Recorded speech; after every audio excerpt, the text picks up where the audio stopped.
Japan ജ്വരം ജാഗ്രത അനിവാര്യമെന്ന് DMO. Japan ജ്വരത്തിനെതിരെ ജാഗ്രത അനിവാര്യമാണെന്ന് ജില്ലാ medical officer doctor TK Jayanthi പറഞ്ഞു. എല്ലാ രക്ഷിതാക്കളും കുട്ടികൾക്ക് JE വാക്സിൻ നൽകണമെന്നും DMO അഭ്യർത്ഥിച്ചു. ജപ്പാനീസ് എൻസെഫലൈറ്റിസ് ബോധവൽക്കരണം ശക്തിപ്പെടുത്തുന്നതിനുള്ള ജില്ലാതല പരിശീലനം ഉദ്ഘാടനം ചെയ്ത് സംസാരിക്കുകയായിരുന്നു അവർ. ജില്ലാ ആസൂത്രണ സമിതി ഹാളിൽ നടന്ന ചടങ്ങിൽ ഡെപ്യൂട്ടി DMO A ഷിബുലാൽ അധ്യക്ഷത വഹിച്ചു. കൊതുകുകൾ വഴി പകരുന്ന ഒരു ഗുരുതര വൈറസ് രോഗമാണ് ജപ്പാനീസ് എൻസെഫലൈറ്റിസ്. തലച്ചോറിനെ ബാധിക്കുന്ന ഒരു ഗുരുതര രോഗാവസ്ഥയാണിത്. പ്രത്യേകിച്ച് കുട്ടികളെയാണ് ഇത് കൂടുതലായി ബാധിക്കുന്നത്.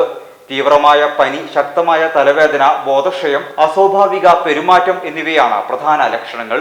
പിടിപെട്ടാൽ ചികിത്സയില്ലാത്ത ഈ രോഗത്തെ പ്രതിരോധിക്കുന്നതിന് സുരക്ഷിതവും ഫലപ്രദവുമായ വാക്സിൻ ലഭ്യമാണ്. വളരെ വില കൂടിയ വാക്സിൻ തികച്ചും സൗജന്യമായി 1 വയസ്സ് മുതൽ 15 വയസ്സ് വരെയുള്ള എല്ലാ കുട്ടികൾക്കും നൽകുന്ന പരിപാടി ജനുവരിയിൽ ജില്ലയിൽ ആരംഭിക്കും. കൊതുക് വളരുന്നതിനുള്ള സാഹചര്യം തടയുക, വീടിനകത്തും പരിസരത്തും വെള്ളം കെട്ടിനിൽക്കാൻ അനുവദിക്കരുത്, കൊതുകുവല, കൊതുകിനെ അകറ്റുന്നതിനുള്ള ലേപനങ്ങൾ എന്നിവ ഉപയോഗിക്കുക, പരിസര ശുചീകരണം പാലിക്കുക, കുട്ടികൾക്ക് നിർദ്ദേശിച്ച വാക്സിനുകൾ യഥാസമയം നൽകുക എന്നിവയാണ് പ്രതിരോധ മാർഗങ്ങൾ.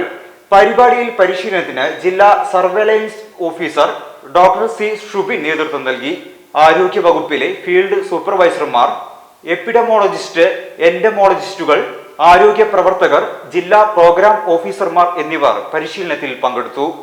ജില്ലാ program manager doctor TN Anoop, deputy DMO doctor V Firoz Khan, ജില്ലാ RCH officer doctor NN Pameli, ജില്ലാ education media officer KP Siddique Ali, deputy ജില്ലാ education media officer DS Vijayakumar എന്നിവർ പങ്കെടുത്തു. ഏവർക്കും ബ്രൈഡൽ ക്രാഫ്റ്റിന്റെ ക്രിസ്തുമസ് പുതുവത്സരാശംസകൾ.